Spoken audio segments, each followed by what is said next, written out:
The fight for our homes. Residents at the Inglewood Arms rooming house are fighting eviction by the Minto Group, a Toronto developer who wants to build a 36-story apartment building in its place. Join us as we cover a rally and press conference held before the Local Planning Appeal Tribunal hearing.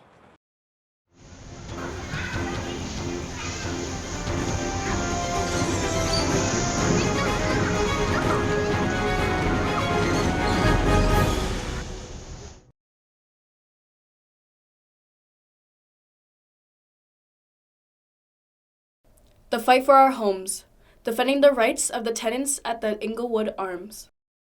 In May of 2018, the Minto Group submitted an application to redevelop the Inglewood Arms rooming house, located at 295 Jarvis Street, into a 36-story residential apartment building.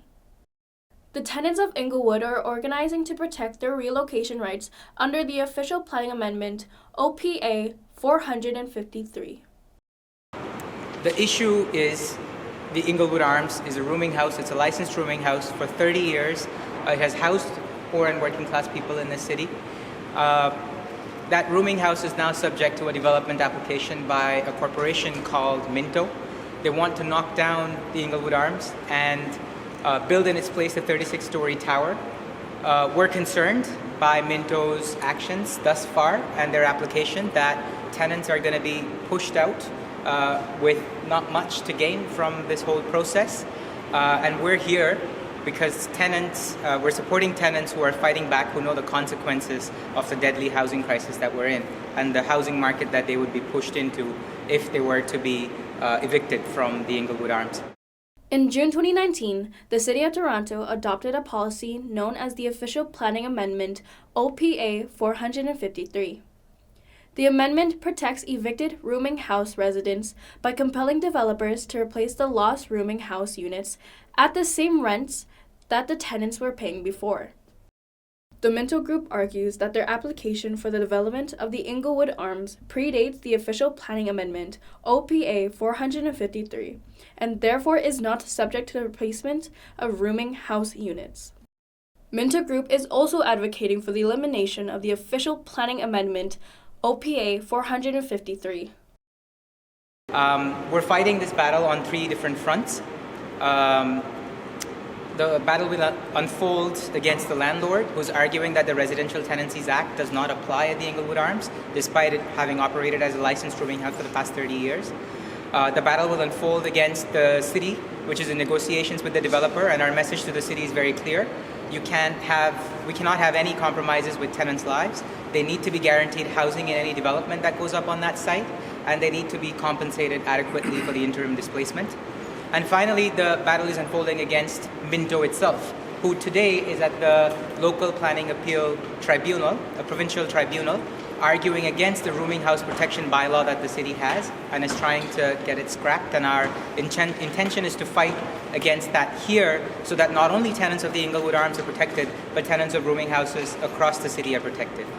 The official plan amendment passed back in June. It's OPA 453. And it effectively extends the same protection to rooming house tenants as tenants of regular residential units already enjoy. So when a developer wants to remove a building with 6 or more units, they have to get an approval from the city, and the city is able to impose requirements on the developer to replace the square footage, the number of units in the new development, as well as giving the former tenants a right of first refusal, so a right to return to those units at the same rent that they were paying before. So it doesn't hinder development. It doesn't say that that no development can take place or can occur. It says that the people who are displaced by that development are not displaced indefinitely. They're not permanently left to the margins of the city. And so that's effectively what the official plan amendment is that we're defending today. I mean, rooming houses are almost exclusively affordable housing, and they house low-income and vulnerable people.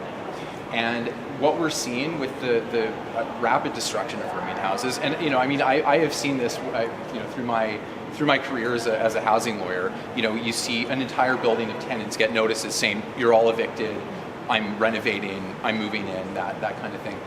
And it's really just been this, kind of an unstoppable tide. What I think this does is it sort of slows that down, and it says that these people have a place in our community. It says that these people have a place in our city,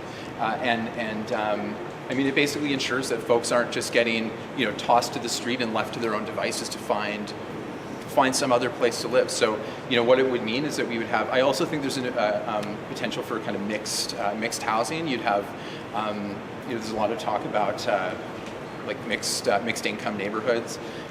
You would have a mix of people living in one building or living in the community rather than, a Liberty Village kind of situation where you've got a bunch of, middle class, upper middle class people, condo owners who are, somewhat of a homogenous class.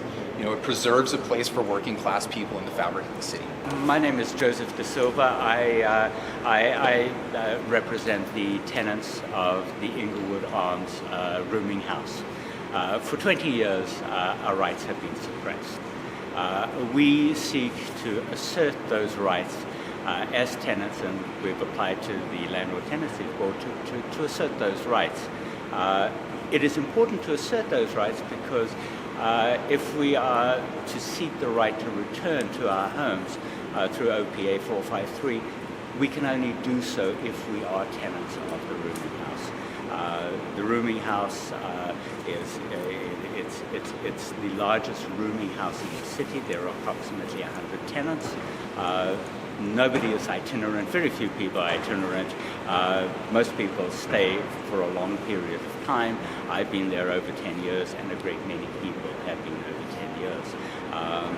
So we believe we deserve our rights, and we would like the opportunity to return to the new development. We're not Luddites. We're not trying to halt development in the city. We're simply want to find our place in the city. We don't believe that it's to anybody's benefit that we'd be tossed out on the streets, and we believe it is to the city's benefit to incorporate us into the city. We believe we have something to contribute to the city, and that the society will be better with us in it than by excluding us and moving us to the outskirts. And so that's what we see. And how much are you paying in rents currently? I personally pay $925. People pay between $800 and $1,300 for a room. This is a dwelling space. Basically, it's either a room or it's a room that includes showering facilities. There's a shared kitchen in the place, two shared kitchens in the place, and my room has no, my dwelling space has no shower, so there's a communal shower. Generally, it's very well, it's very safe. Nothing is stolen. There's a concierge, or I call it concierge, there's security at the front. This is our home. This is our home. So if you are to be displaced, explain what your situation will be and what your choices will be. Well, what we've been told is that if we are tenants, we will get 3 to 4 months notice. Organizations such as Wood Green would come and help place us somewhere in the city, assuming that there are available spaces. And what we seek is to return to the new building and to find a place. Some people don't want to return to the new building. We would like to have the opportunity to return to the new building and to have a space in the new building at a similar rate that we pay right now. But to answer your question, we would if it is deemed that we have rights as tenants, we would be given notice, and we would be given and we've been told twice that an organization such as Wood Green would facilitate a move somewhere in the city. But we could end up in Hamilton, or I believe Hamilton's quite expensive, so worse. We want to stay in the same precinct. We want the ability. I've lived in the area for 20 years. I'm in my current situation through no fault of my own. My doctors, my family, everyone is in the area. I wish to continue in that area. A great many of the people in the Inglewood Arms are incredibly sick. A lot of us are on disability. Some will not make the new building. and some have been forgotten. This is a convenient place to place us, and yet it gives us a spot for us to live our lives to the best of our ability. We're asking the city to help us. In the city, property has been monetized through the regulatory environment. OPA 453 seeks to change that. It seeks to regulate it. We're asking that Minto be held to OPA 453 in its entirety, and that the Inglewood Arms rooming house be subjected to it. If this legislation does not apply to Minto, one of the very large developers in the city, and if it does not apply to us, then to whom does it apply? As of Thursday, February 20th, 2020, the Local Planning Appeal Tribunal, LPAT, has recognized Joseph de Silva as a party to the application, which allows for the ability to call witnesses, conduct cross-examination, and most importantly, to give tenants a voice. Stay tuned for further developments as RPTV covers the next Local Planning Appeal Tribunal, LPAT, scheduled on May 28, 2020.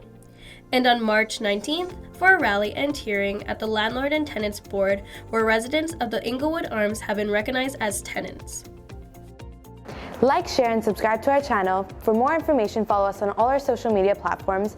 And don't forget to visit our website, as well as comment down below what you thought about this video.